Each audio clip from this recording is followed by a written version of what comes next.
Burnout is best defined, I think, using the definition that the World Health Organization uses, which is an occupational phenomenon resulting from chronic work stress that has not been successfully managed. So burnout and stress are two different things. And it's when we have a really high chronic accumulation of stress that people experience burnout. Burnout shows up in three main dimensions, which are exhaustion, when you're just like perpetually tired, run down; cynicism, when you become really pessimistic, really distrustful; and reduced professional efficacy. So efficacy is basically when you feel that you can accomplish things, you can do your job, you can get things done. So with reduced professional efficacy, you start to feel like you can't. People may start to feel like they're failing at work. Hello, everyone, and welcome to the Flow Over Fear podcast, where it is our mission to help you to rise above fear and realize your ultimate potential in leadership and life. I'm your host, Adam Hill, and it is my goal to share with you the human side of high performance. My guests share their experience with fear, anxiety, struggle, challenge, and most importantly, despite all of it, how they rose above it to achieve incredible results. So, if you're ready to rise up, let's get started. Hey everyone, welcome to Flow Over Fear. Thanks for being here today. And today we're going to talk about stress. And I know stress is a very important thing. It's what leads a lot of times to anxiety and is one of the biggest things that we experience fear in our lives. So my guest today, Nina Nesdoly, is a professional speaker, work stress researcher who helps high achievers to avoid burnout.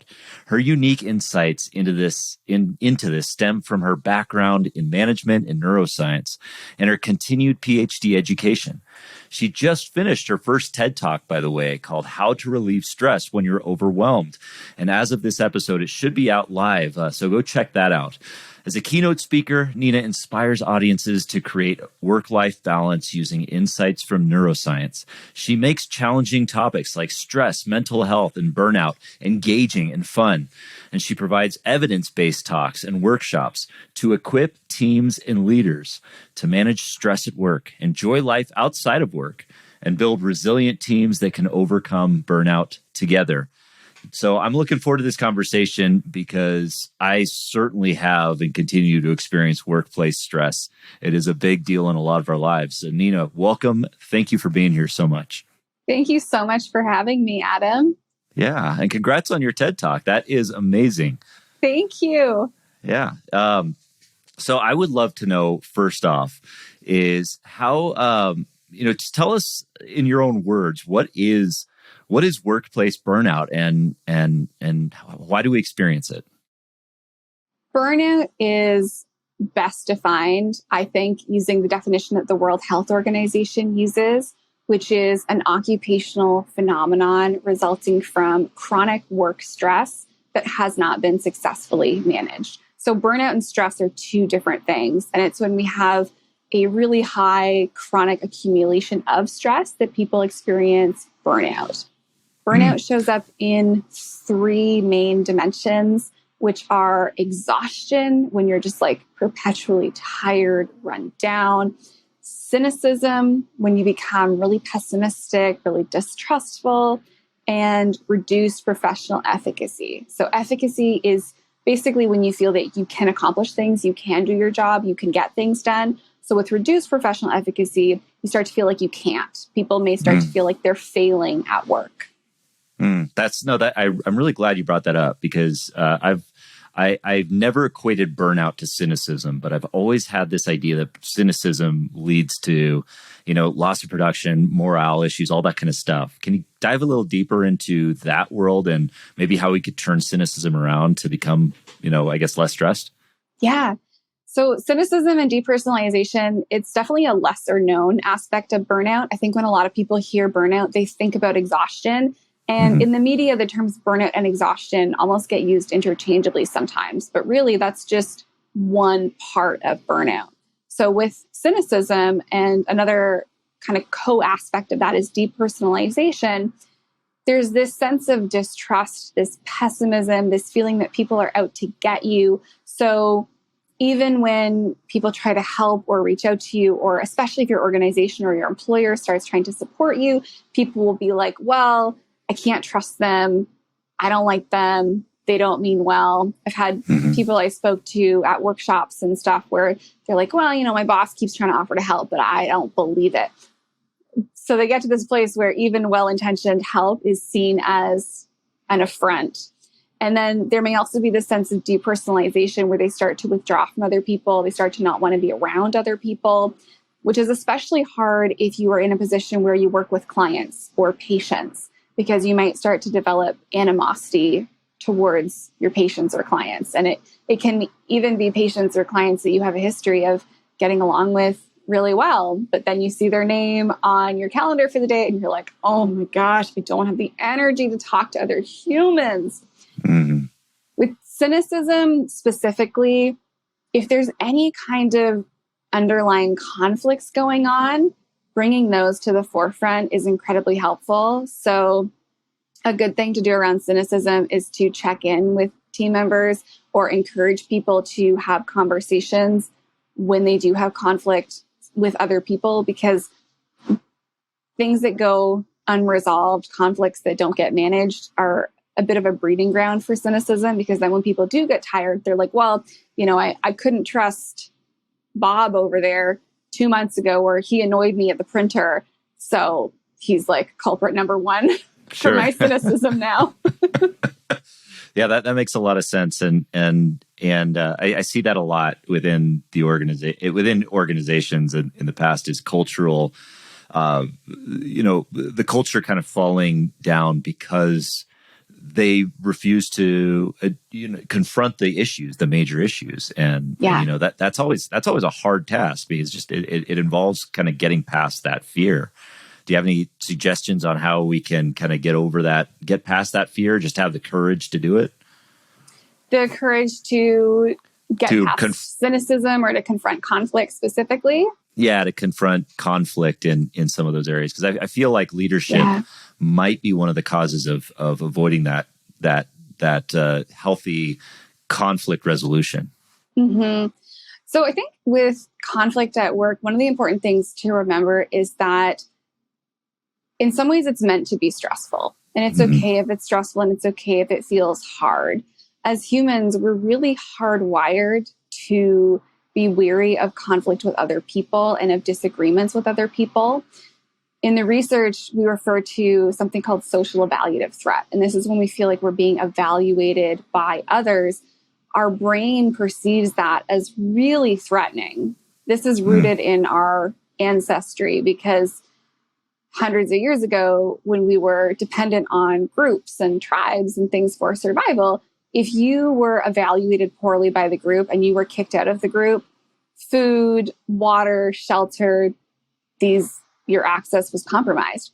So we're wired to be really nervous about having any kind of conflict with other people that might mean that we get kicked out of the group, or we get disliked, or anything like that happening. I find that just knowing that can often be helpful for overcoming conflict in interpersonal situations, to just remind yourself that it's totally normal and natural to experience a heightened stress response when you're dealing with other people. So it's okay if tension runs high, if anxiety levels get high. Like, that's a natural thing. Sometimes it means that, we're not going to show up as our best or say the right thing in the moment. So if tensions are running really high, it can be good to take a break, get people's perspectives separately if you've got leadership intervening in some kind of conflict, so that you don't have that situation where people are just, kind of going at it in a big fight in the middle of the office or something like that. Yeah. But yeah, I think just recognizing that it's okay for people to be upset by conflict right there is a really good start in terms of how we resolve it. Something that I see too much in organizations, I think, is this expectation that we're going to learn how to not have feelings in response to conflict. And that's just not the case. Yeah, I love that response. So thank you. And I want to get into your story and how you got into this field, because it's really neat where you're taking this, and you're unique perspective on it. But I think this is really helpful, this kind of rabbit hole we've fallen down, because the idea of just acknowledging the anxiety around that conflict, or acknowledging that this is, evolutionarily speaking, normal for us to feel and okay. There's something really validating and freeing to that. So I know we tend to forget. I mean, we live in this world, and as human beings, any of us living in this world have only lived in the recent, the present, right? So we haven't experienced tribal cultures, but evolutionarily that's in us. So I would love it if you could kind of expand on that, because all of the millennia that we've been living around campfires and, in those tribes, getting kicked out of a tribe was deadly. Not so much anymore, but it's still in us. It's very true. Our brains have evolved over the years, but at this point, technology and society has evolved a lot quicker than our brains have, which means that we have threat responses in our systems that may or may not make sense relative to what we encounter today. So I saw a meme the other day, for example, being like, how do I teach my brain that fight or flight is for being, real danger, not getting an email? And that's very much people's experience, where because we are wired, and it is biologically important for our survival to perceive and detect threats, that translates into other areas and kind of modern day stressors that are new, that our brain is like, oh, that's super threatening. Like, we better panic right now. And in reality, sometimes it's not. And that is especially the case in the Western workforce. So are we overstimulated? Do we just have too much information coming in for our human minds to process? Is that where all of our stress and anxiety is coming from? So it's hard to say with respect to that. We don't really have the data yet to really conclusively say that, stimulation, social media, these things are like a definitive problem for stress and anxiety.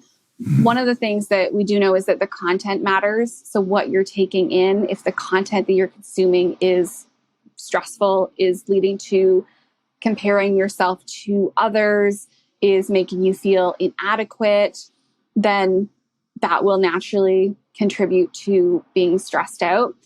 Also, my intuition, and based on my background in the neuroscience, is that it's probably not great if, you're on TikTok or something, and in the span of under a minute, you are exposed to maybe, 50 to 60 different ideas because you're trying to find something to watch. Like, it's a lot. And it does require a lot from our brains to switch from one thing to another and to focus on new things and process all of this information. Whether or not processing itself is like a bad thing, it's hard to say at this point. What we do know is that your brain can only focus on one thing at a time. So if you are focused on external stimuli, you cannot simultaneously be focused on your own internal world and your own experience. So I talk about this in my TED Talk, actually, as a key to stress relief. One of them is to limit information in. And those are the two big reasons. The content you're taking in could be a source of stress. And if you are taking information in, you're not focused on relieving stress from your body. You can't be, because you can only focus on one thing at a time. Gotcha. So our desire to be distracted maybe from the daily life might be causing us more stress, and it's not relieving it. Yeah, exactly. So it's hard to say like the exact effects of the processing information, but it definitely stops us from from releasing other things that we've experienced. So I believe it's contributing to some of the buildup, and people will do things like use information and technology to numb out. And then in the long run, we're hearing people express, anxiety is getting worse, depression getting worse, mental health getting worse, and things like that. So like I said, the research is still working on this to really understand like the specifics of it, but it does seem like overall the constant information in, whatever the exact how and why is, it does seem to be related to higher stress. Yeah. Wow. Yeah. I know that I feel guilty of that too, of the I will sit up at night on occasion and just kind of scroll through TikTok or Instagram and just like, not that those are not, I mean, I know that there's a debate on whether or not they're bad per se, but that's not the debate we're having. But it is, doing it at night before bedtime and getting information in less than a minute, like you're saying, is probably not the greatest thing. Well, and if it's before bed, then something that we do see very conclusively is that it will disrupt your sleep. So that right there is going to also impact stress levels, because if you don't have enough sleep, that's stressful for your body right there. Yeah. Is there anything that we should be doing instead of that? So reading, what other things should we do before bed just to kind of like calm our brains? Anything that's kind of not involving screens and that lets you relax is a good thing to do before bed. I think the same goes for the morning as well. There is some discussion around how phones, when people are on their phones, you see brain activity associated with high attention and high focus. And when you're transitioning from being asleep to being awake, your brain kind of goes through different phases of attention that include phases that have more mind wandering and more kind of ideation about your day. So if you roll over and you pick up your phone first thing in the morning, you're skipping that and you're jumping straight into all this processing. So it's for both of the edges of your day, really, whether it's before you're falling asleep or just when you're waking up, doing something other than being on the phone and probably other than being on a screen, because that bright light is going to decrease melatonin production. So then you're going to have a harder time sleeping, is better for you. So whether that's reading, whether it is drawing, whether it is just sitting quietly on your balcony or talking to your partner or your kid or whatever it is, getting away from the screen helps to signal to your body when it's actually nighttime, which is the signal that you're supposed to be getting when it's dark out, but you don't get if you've got the bright, glaring light of the phone right in front of you. Yeah, that makes a lot of sense. So I do, and thank you for that explanation, because I personally needed it because I've been falling short on that recently. So I want to get into kind of how you got into this field of study, because you have that unique mix. I call it chocolate and peanut butter because they're so delicious together. But the of management, you used to work for Apple and train teams there, and then neuroscience, where you're getting your PhD. Can you talk about what got you interested in the study of stress and overcoming burnout and that kind of stuff? So I did my bachelor's in neuroscience, which is basically a crash course in how stress will kill you.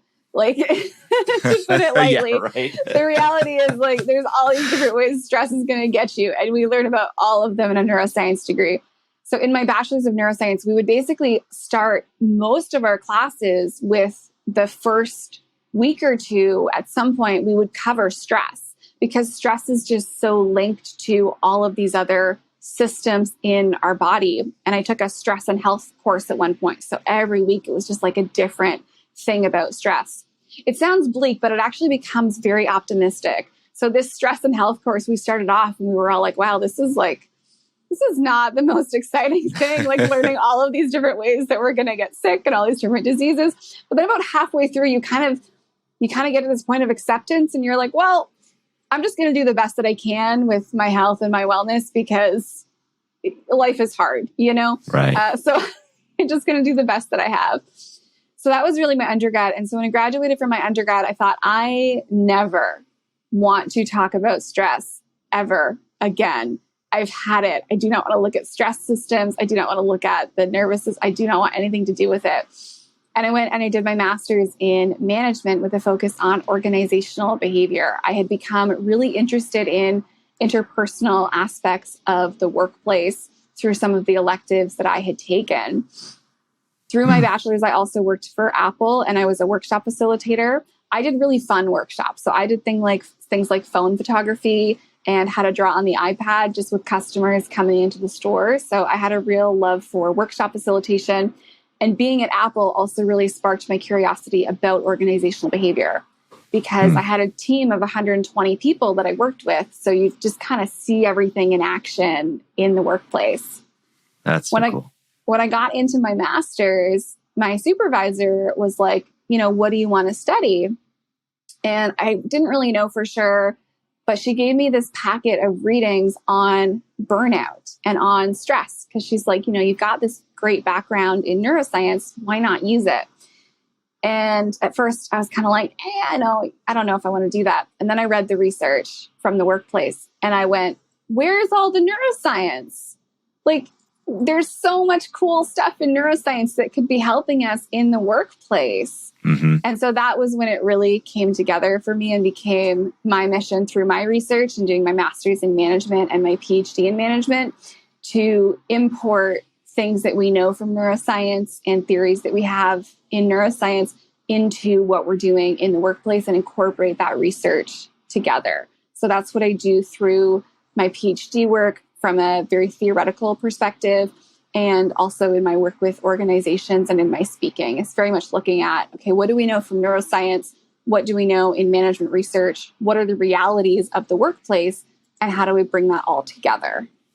Oh, that's fascinating. So is a lot of what you see out there related to, say, relieving workplace stress and that kind of stuff? Is a lot of that just pseudoscience? Is it not legitimate? Is it somehow contradicting the neuroscience? I don't see it as contradicting so much as just kind of progressing in two different streams. And I think that if we can connect them together, we can create better experiences for people at work.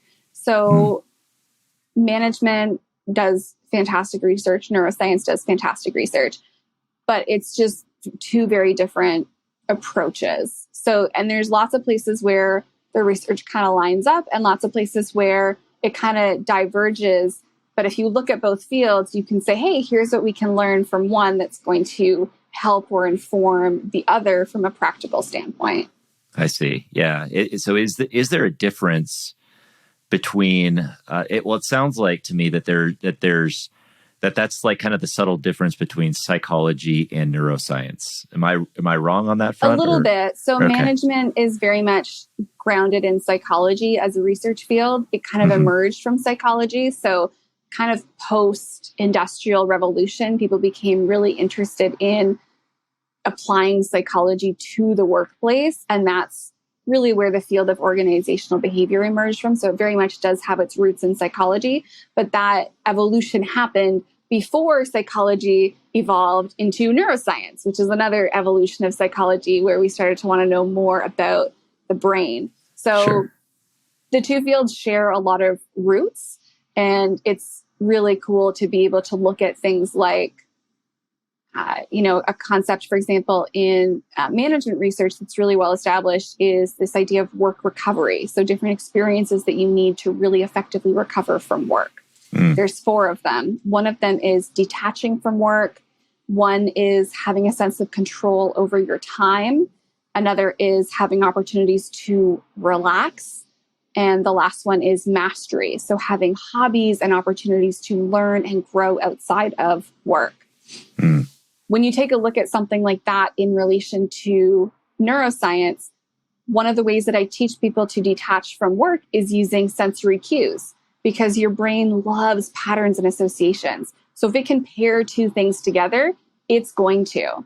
So if you have alerts and sounds coming in on your computer that are pulling you back into work, that's going to take away from your detachment. So I like to take concepts and our understandings from both fields and look at how one can help with the other. I see. Okay. So can you kind of give us a brief maybe definition of neuroscience and maybe talk about how that compares to the psychology? That might, I know that I'm maybe missing the definition there completely.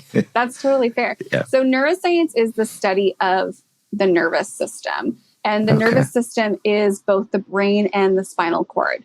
And the nervous system, so it extends more into the body than I think a lot of people realize. Often when people think of neuroscience, they just think of the brain, but it is about your nervous system as a whole.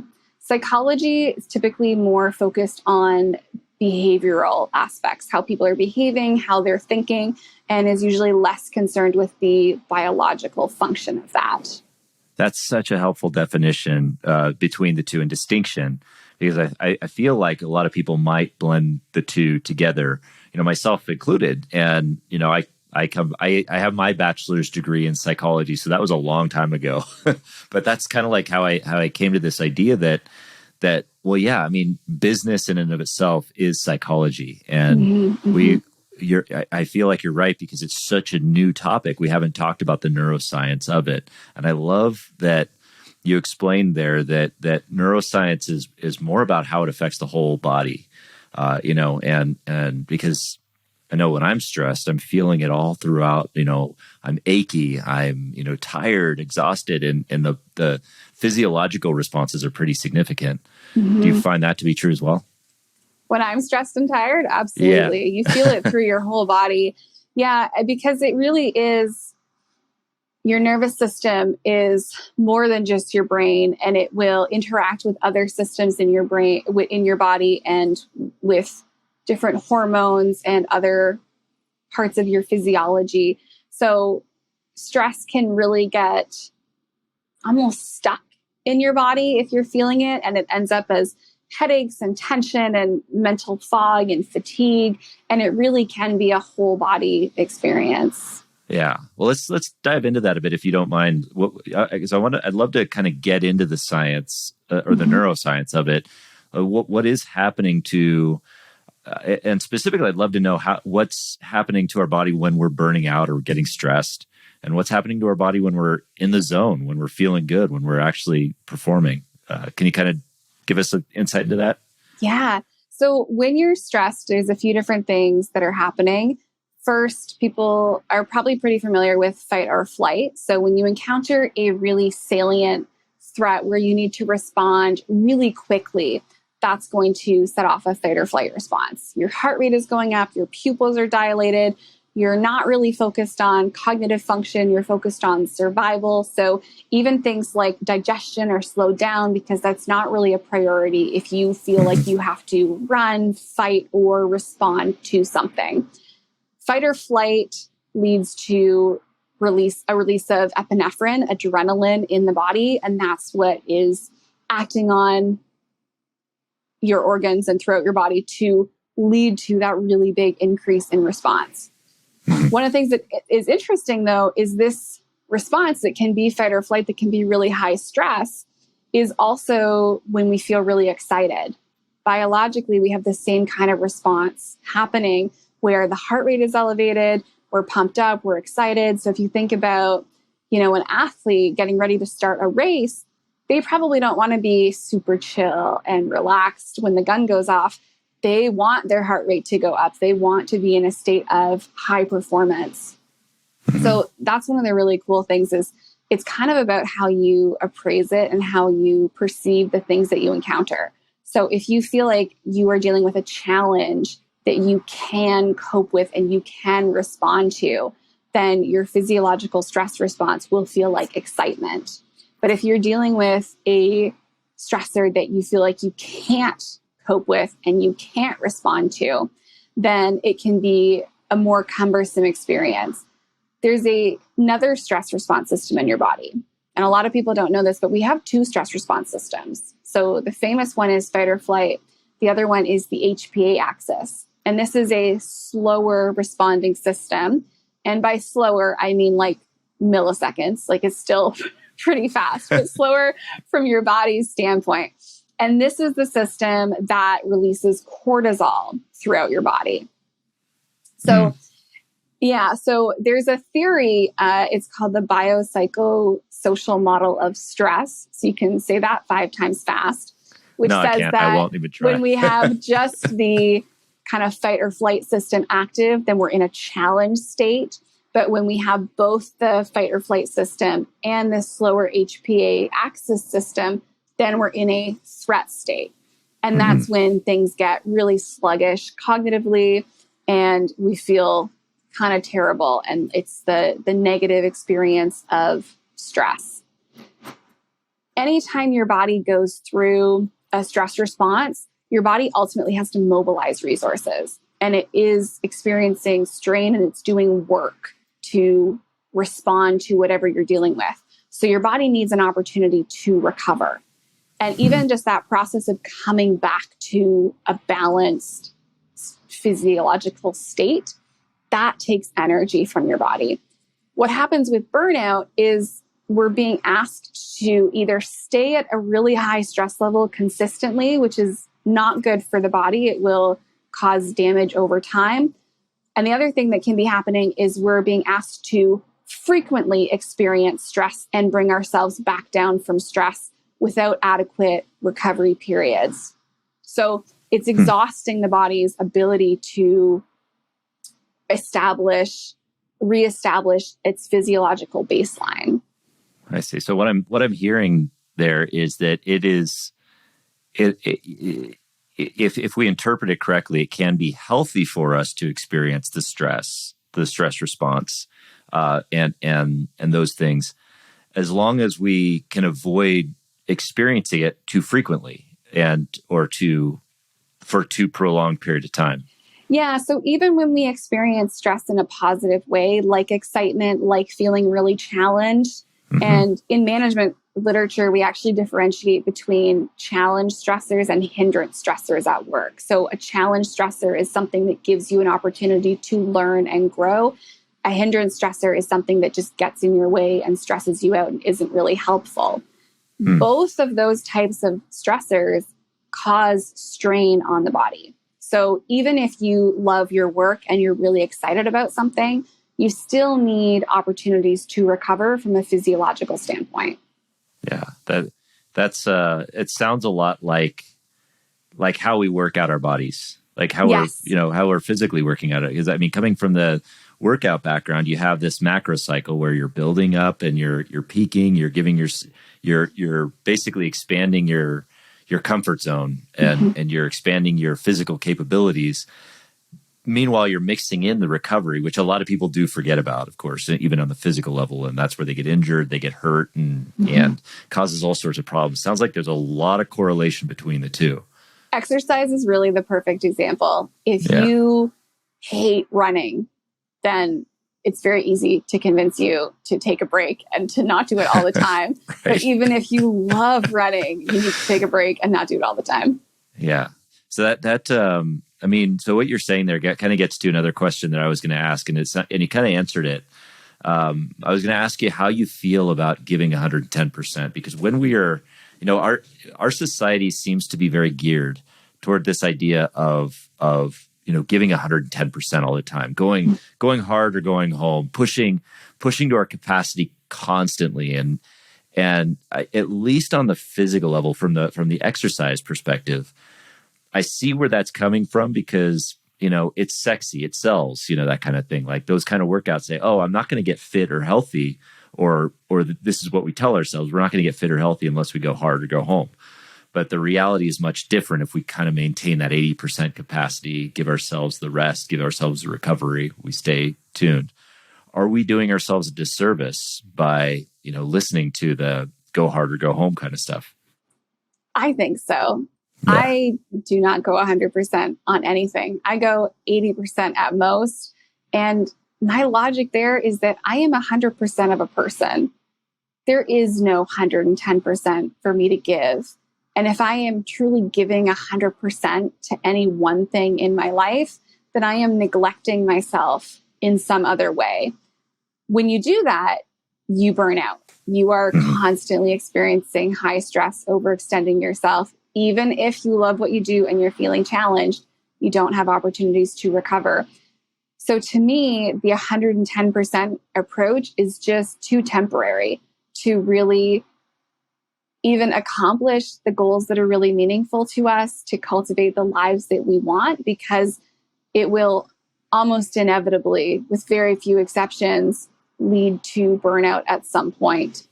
Sometimes I even doubt myself on this, to be honest. Because I have established really wonderful work-life balance for myself. And every now and then I see like a girl boss on TikTok or something who's got like her 3 jobs and her business and all this, and she's doing all the things 110%, 120%. And I'm like, maybe I'm the lazy one. Maybe I've got this wrong. But every time that happens, within about 3 months, I will see that same girl boss energy turn into either silence, where this person will disappear from social media for months, or them coming on and saying, I burnt out, or my anxiety has gotten so high that I cannot function, or, I don't know what I'm going to do with the situation I've created for myself. I can't sustain it. Mm-hmm.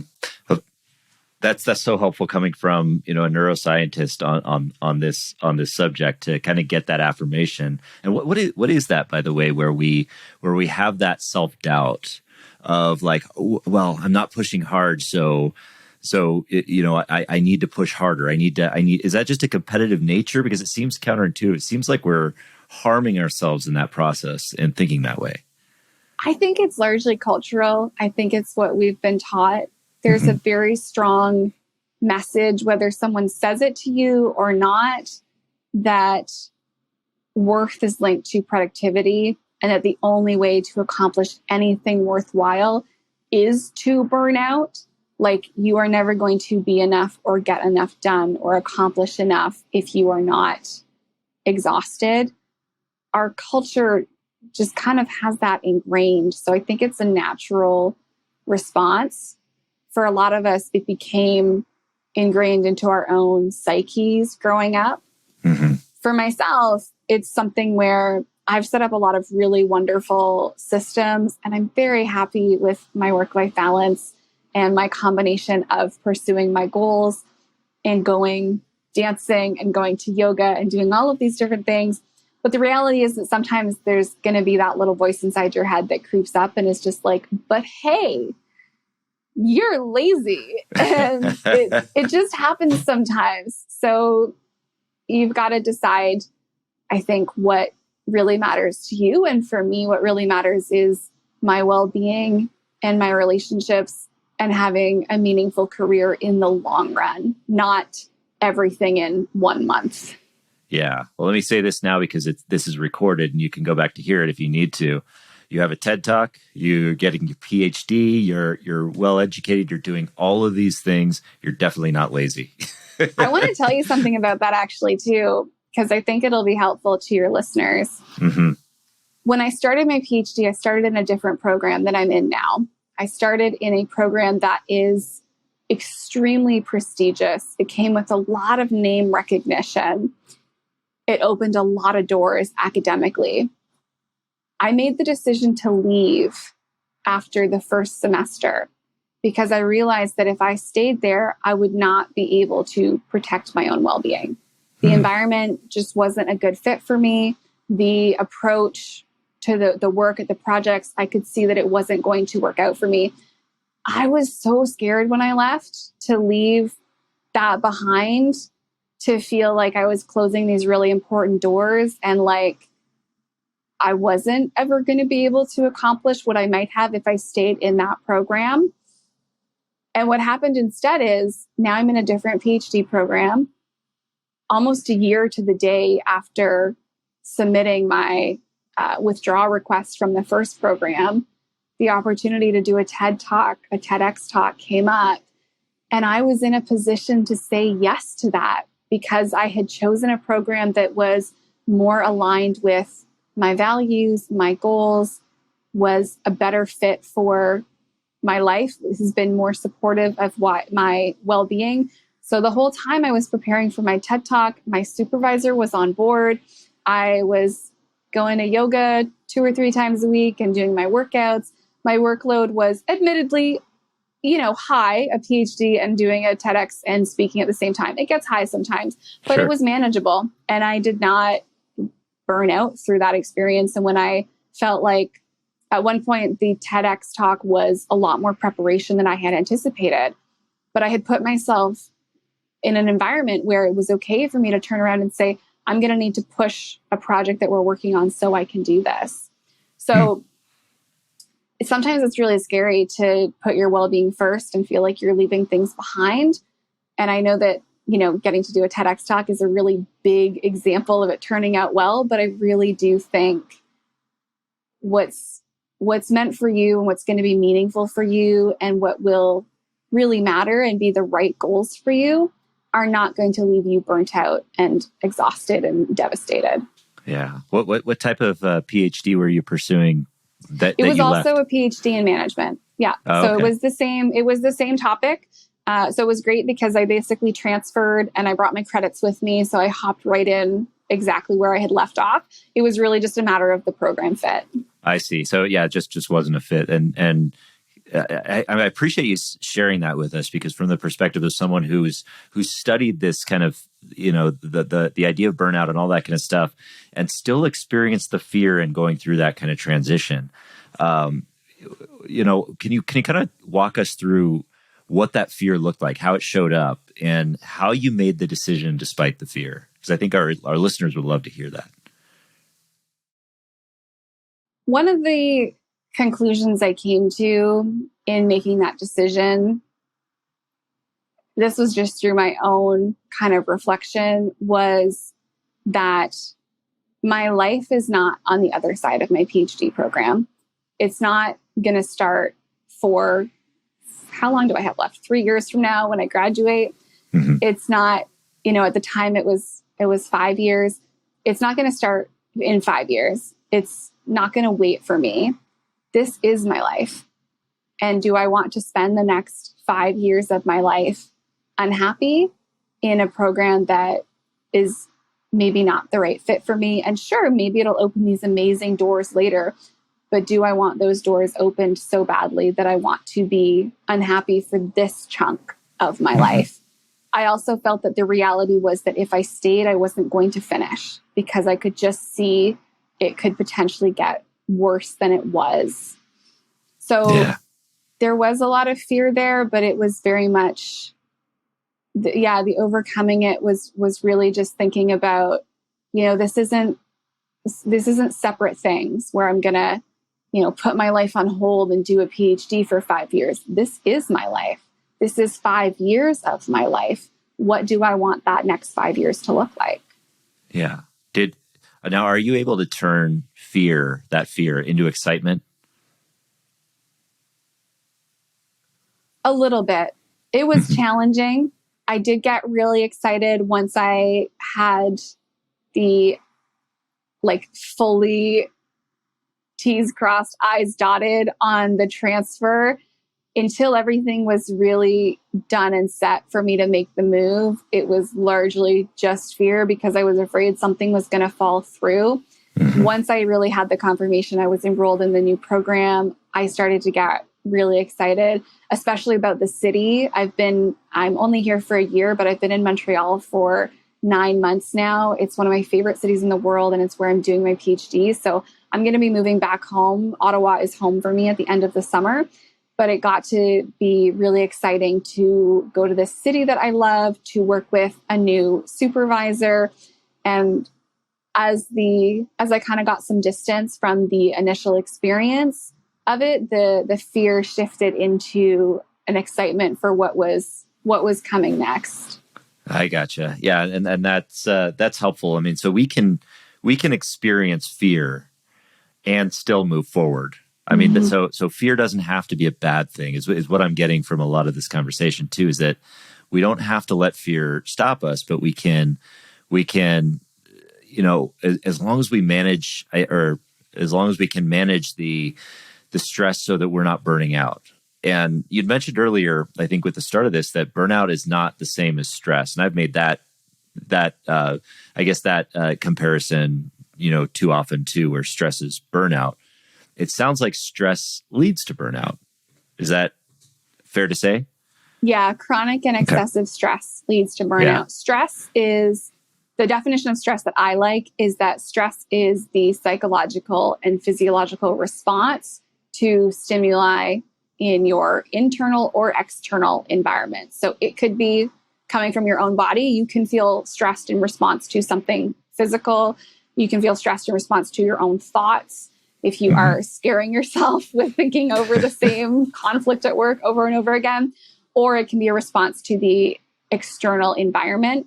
Stress is a response to a specific stimuli that your body is mobilizing to respond to.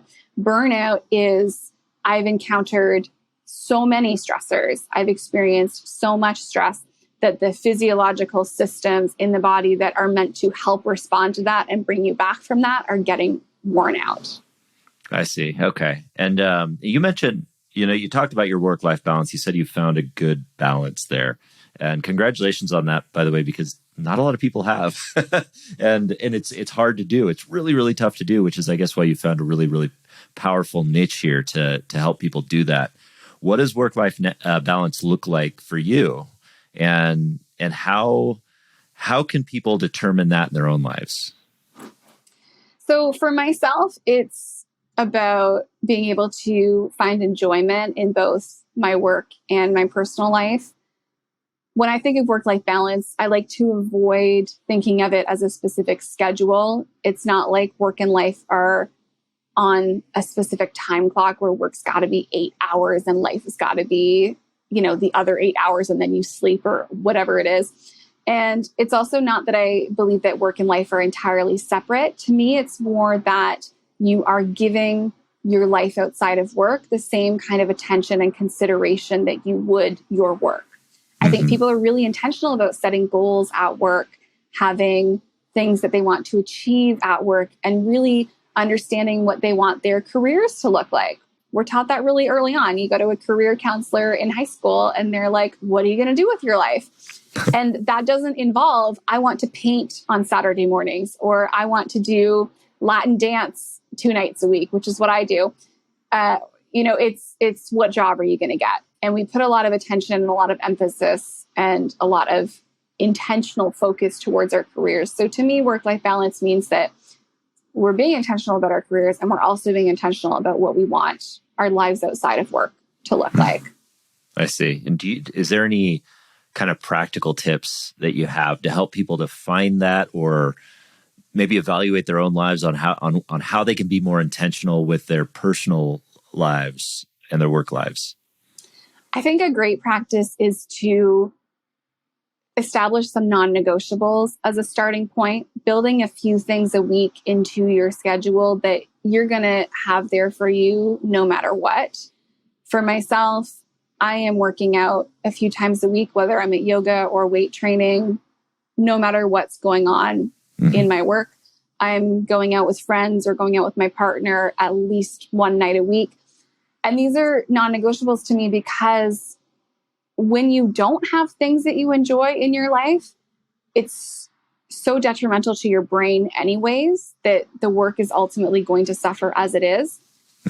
Things like exercise, time with other people, time to recuperate are so valuable to the health of your brain and to your ability to focus and be productive that having those there means that the work that you are doing is going to be easier to get through anyways. I remember when I was in my bachelor's degree towards the end of it, people would be really surprised when I was in the gym every day, like 5 days a week, I guess, during final exams, because they'd be like, you could be studying more. But you physically can't. You can only do so much in a day. You can only focus so much. And that 1 hour of exercise that I would have in the morning meant that my brain was in such better shape to focus and learn and be productive for the rest of the day. That the way I saw it was that if you put in 10 hours of studying, you might as well just put in 7 hours of studying and go to the gym because the benefits are so high. It's a tough shift to make, but I really find the key is to lead with well-being, to start by asking yourself, what do I need? What will I enjoy? What will help me feel good? And then look at how the work is going to get done. Because ultimately, if you're taking care of your brain and your health, you're in a better position to do your work anyways. Yeah, I love that answer. Just the idea of that we become more effective in, say, the 8 hours that we spend working by taking care of ourselves in the other parts of the day, by whether that be, our mental exercise of doing the things that we love, spending the time with the people that we love, or taking care of our physical health. We become more productive in the work that we do, and we can create exponential returns if we love both of those things, the work and the and the personal. I really believe that rest is productive, not only for helping you be more productive at work, but for producing a life for yourself that you're actually going to enjoy living. Yeah. That's a powerful lesson mentally too, because we just don't listen to that. We have that part of our brain, that just tells us that we have to go harder, we have to finish this project or whatever it is. And, we think that rest is such a bad thing. And again, in the exercise world, I got that a lot too. My entire early life was spent doing aggressive trying to do aggressive types of exercise, burning out and getting injured. And it took me until actually like being sober and then getting injured again to actually scale it back and start doing 80%. And I found that 80% you could do consistently, which is pretty amazing. And the returns are just incredible on that. So I hope that people resonate with that and can find that. I think that what advice would you give to leaders out there, people who are leading teams that, because this kind of psychology exists in organizations as well, where we're pushing our teams to a certain degree. How do we manage that stress in the workplace? Your people are going to be at their best from a work standpoint, from a productivity standpoint, from hitting the goals, hitting the sales targets, when they have their health and their well-being. I think as leaders, sometimes it's a tough position because there's so many different tiers of leadership positions, right? So unless you're at the very top, then you've got someone applying pressure to you. And so you're going to apply that pressure to the next line in the organization. And it all just kind of trickles down.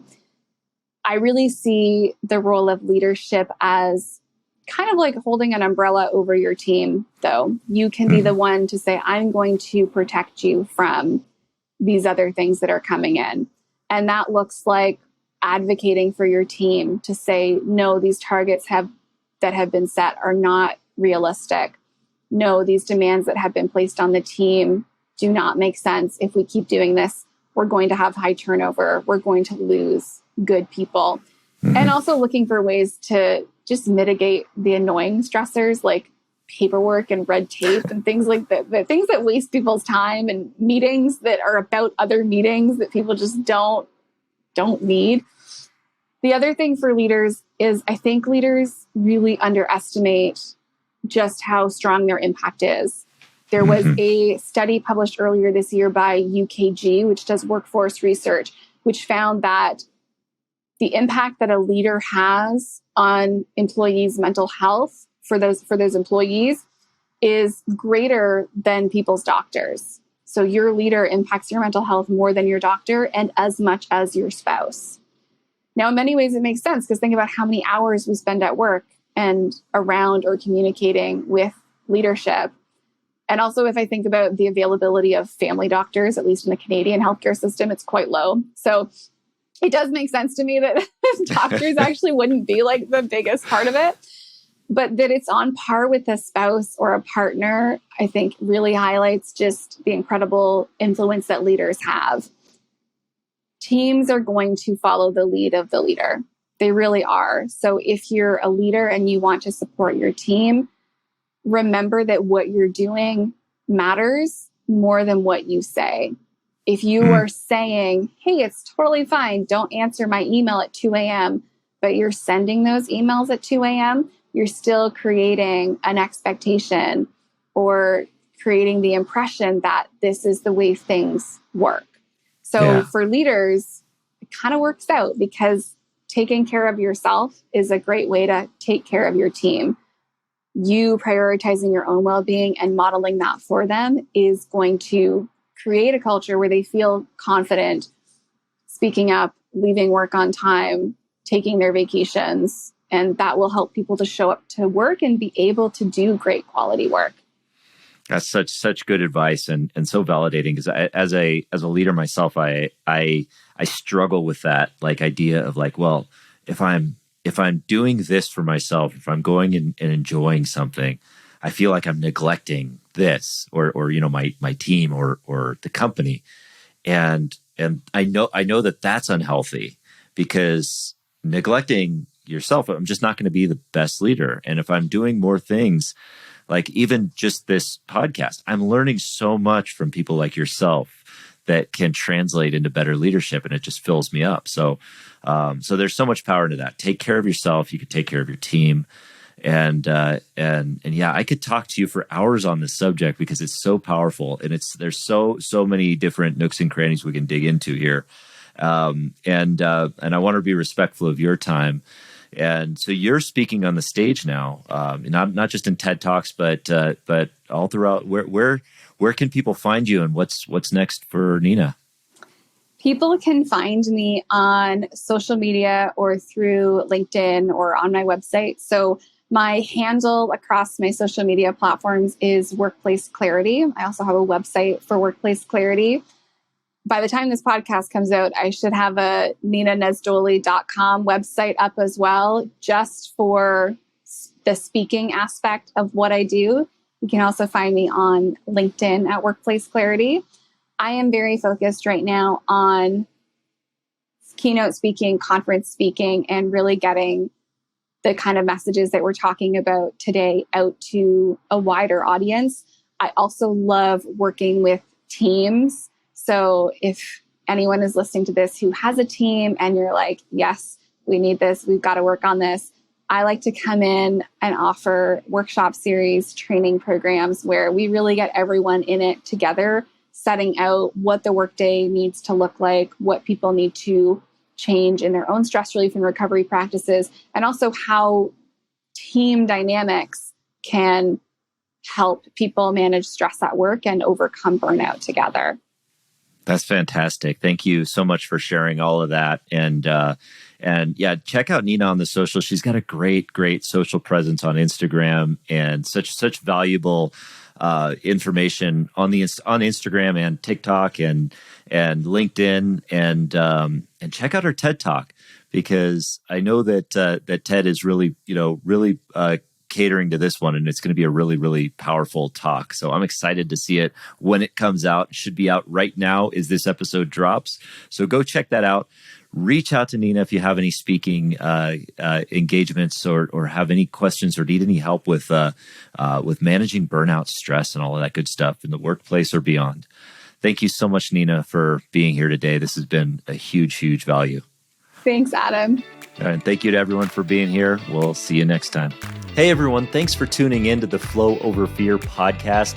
If you'd like to learn more about getting into flow and learn the foundations of flow, I have a free video series on my website at www.adamcliffordhill.com called The Foundations of Flow. Feel free to go there and download it and start your journey to rising above fear and achieving greater flow in your life. And if you like this episode, and I'm guessing you did if you stuck around for this long, then please do me a favor and hit the subscribe button, and you will receive notifications when I have new interviews, new recaps, and new trainings that pop up on YouTube. Thanks again for joining us.